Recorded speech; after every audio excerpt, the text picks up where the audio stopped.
Willie D Live. What's up with Bobby Fino? Honestly, man, I've just been golfing a lot lately. I always make music. I'm always making it. I got thousands of songs recorded. It's just if I put out anything now, it'll have to be so dope that I just love it, because I don't know. Albums are kind of losing their fervor. Music isn't about albums anymore. It's about algorithms, and it's about cultivating an algorithm to get on playlists, to get traction. And that's just not what I feel like art is supposed to. Art should be separate from the capitalistic nature. I think it's just gonna drown it and water it down. So if I release anything, it's gonna be something that's really dopely put together. That is like a project that, I don't know, I could be proud of. How did you even come up with the name Bobby Fino? What is it? Is that It I know doesn't it means something. It really doesn't, man. Honestly. It don't mean. Nah, I took by because I don't Come like. on, man. I don't like. You're a thinker, man. You're supposed to be able to. But I just don't like my told name. me something. You should have just said something. I just don't like my name. Arian is such a whack name, and Foster is a whack name. I never liked it. My mother and father, I tell them that shit all the time. Name is whack, and so Bobby, I just jacked that from. I don't know if you know Bobby McFerrin. Who? Bobby McFerrin. He's the one that did Don't Worry, Be Happy. No, Don't Worry, Be Happy. But he's like a vocal. He's one of my favorite artists of all time. He's like a vocal virtuoso. He's fucking insane, dog. He could just do anything with his voice, and so he's one of my favorites. So I kind of just jacked that, and I couldn't tell you where Fino came up with. It just sounded cool at the time. I've had it for years. I don't know what it means. I'm trying to get this out here. When you meet people, let's say, are you in a relationship currently? Mm-mm. Okay, so when you meet a woman, mm-hmm. How fast do you let her know that you're an atheist? It depends on how the conversation flows. It's not something. It's not like an identifying qualifier for me. It's like it's not nothing. It's descriptive. It's not like I don't have an atheist community member meeting. We it's just a descriptive. It's just a description of a belief system that I don't have. Do you date Christian women? I have, yeah. How did that go? It's fine. I think once people and women mostly once they get to know me and know my mind, they understand I'm a good dude, and I have a very similar morality that they do. How do you convince someone that you are a good dude and you're an atheist? Because you have people that will say, "Oh, he's an atheist," and they start immediately like looking around, like trying to distance themselves, like they're gonna get struck by lightning or something, because you're around. like how do you convince a person that, hey, I'm a good guy, I just don't believe in this pie in the sky thing, that you guys got this guy. I don't believe in it. I don't believe in the guy in the sky. Right. I don't believe in the burning bush, and then David did this, and then Joseph did this, and I don't believe in this stuff. I generally don't spend much time trying to convince anybody of anything.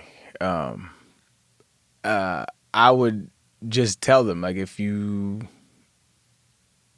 have a conversation with somebody, judge after that. I usually hit them with their logic, right? Judge not, lest ye be judged. Mm-hmm. And so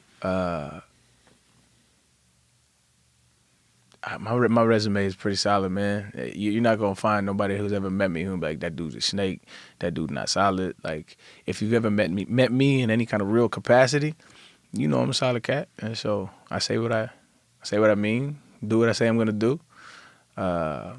I live my life to try to maximize happiness for me and everybody around me, but I never do anything to compromise who I am. And I just try to be a good dude and try to spread that. All right. If that don't vibe with you, that's on you. What's the biggest difference, though, like being in your opinion, I know in general what this means, but in your opinion, atheists versus atheist versus, any religion. Like, what is it that atheists believe? It's not necessarily a belief. It's a. Don't think of it like it's a belief. Think of it like you're unconvinced. Because when you look at the etymology, which means like the root of the words, like atheist is, it's been a while since I've thought about this, but theist is like a deity, and atheist is like non or like lack of, and so it's like non-theist. And so agnosticism is the it's been a while since I talked about this. Agnosticism is the claim to knowledge. And so it's like, if I'm agnostic, what you're saying is you can't know either way, if there is, if there isn't, right? And so you can be an agnostic atheist. And so you're agnostic. I tend not to like get too caught up in definitions, right? Because a lot of people, when they think atheist, this is what they think, right? You're this, you're that. They compartmentalize you. And so I go off of, okay, how would you categorize this? And I explain my thought process, and if they agree, okay, that's what I am. I don't have any tie to definitions. But what I tell people is, like, if I was to tell you, like, let's say, I heard a great analogy. Let's say this bottle was filled with jelly beans, right? And I would say, Willie, this bottle is full to the top with jelly beans, and there's an even number of jelly beans in there. Would you believe me? I absolutely would. Okay. For the sake of the argument, let's say you were not sure. Yeah, I wasn't. You would, and I would say absolutely, like, this has even number of jelly beans in there. What would you say? You trip. Would you believe me? You'd be like, you trip. Yeah, because there's a possibility of odd, right? It's either even or odd, right? Mm-hmm. It's an analogy to show you that we understand that there's jelly beans in here, but your knowing of even or odd, there's no way you could know unless you actually sit down and count. And so you just don't take my word that there's even. And so when you liken that to a deity, I'm not saying that there isn't a God. I'm saying there's no way of knowing. I remain unconvinced. Some people have said it's enough for them. I want to lay out the jelly beans and let's count them. I live my life like there isn't.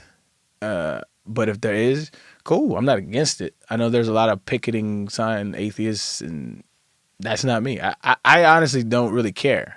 Like I said, I remain unconvinced. A lot of people feel very emotional and influenced by a higher power, which I can't relate to, but I respect.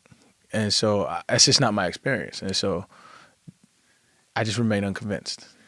You ever lost a game and the team players be like, one of your teammates be like, yeah, we lost because we got Lucifer over here. Nah. They'll try to blame the loss on you. Nah. That'd have been funny as shit, though. That'd have been funny as shit. Well, man, I appreciate you coming on the show, man. We can go all day, That's man. facts. But, man, it's been wonderful to sit down with you, man, and chop it up. Always. Ladies and gentlemen, Arian Foster, you dig what I'm saying? Much love. Bobby Fino, hey, man, so you said that right now there's no plans to put out a new album? I'm working on stuff, but I don't know if I'm going to curate it in a way that I'll like it enough to put it out. Are you still doing Twitch? Not really, no. You don't jump on it? Nah. Yeah. I got a podcast with Barstool Sports. It's pretty cool.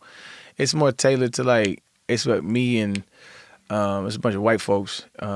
It was originally supposed to be me and this dude named PFT, but he invited a bunch of other people on. And sometimes it gets kind of like, white humor is different, man. White humor is like a lot of, like, I don't know, like bro-y, like frat jokes and shit like that, like, which I be calling them out on. But it's like it's a different vibe where I think sometimes it's really dope because we explore like different conspiracy theories, and we'll break them down. And we'll talk about like the facts of it or whatever the case may be. So it gets pretty dope. That's dope. And obviously they can just wherever they get their podcast at, they can Yeah, catch up yeah. with your It's called podcast. macro What's the dosing. name of the podcast? It's called macro dosing. Macro Macro dosing. Yeah, Macro you just type in my dosing. name with macro dosing, it'll pop up if you're interested. Man, I want to ask you about that namaste bow you used to do after you score a touchdown. Mm-hmm. How'd you come up with that?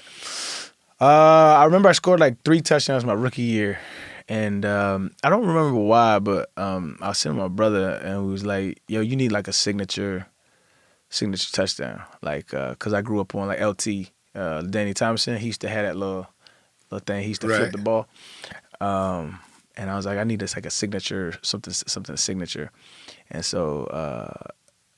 At the time, I was never really like flamboyant as far as like dancing, and that was never my style.